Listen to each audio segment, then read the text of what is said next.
ইংরেজি নববর্ষ মানে তারুণ্যের উন্মাদনা। বিশ্বের অন্যান্য দেশের মতো স্পেনের বার্সেলোনায় বরণ করে নেওয়া হয় 2013 সালকে।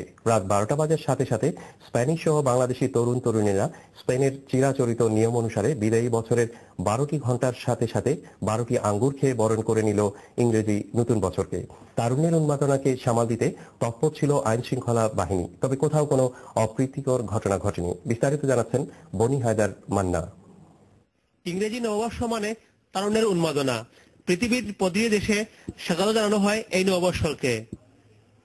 বিশ্বের অন্যান্য দেশের মতো স্পেনের বার্সেলোনায়ও আহ্বান জানানো হয় 2013 সালকে। রাত 12টা বাজার সাথে সাথে স্পেনিশ সহ বাংলাদেশি তরুণ তরুণী স্পেনের চিরাচরিত নিয়ম অনুসারে বিদায়ী বছরের 12টি ঘন্টার সাথে সাথে 12টি আঙ্গুর খেয়ে বরণ করে নিল ইংরেজি নতুন বছরকে।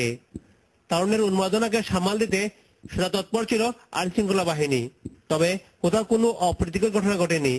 সবার মুখে ছিল আনন্দের ঢেউ। সব বাংলাদেশি ভাইরা যে যেখানে আছে সবাইকে আমাদের বার্সেলোনা পক্ষ হইতে আমরা সবাইকে শুভেচ্ছা জানাচ্ছি নববর্ষের। পুরাতন বর্ষের জরাজীর্ণতা ফেলে নতুন বর্ষকে বরণ করার জন্য বার্সেলোনার পাঁচা কাতালান স্কয়ারে জড়ো হয়েছিলেন হাজার হাজার মানুষ। স্পেনের বার্সেলোনা থেকে বনি হায়দার মান্না।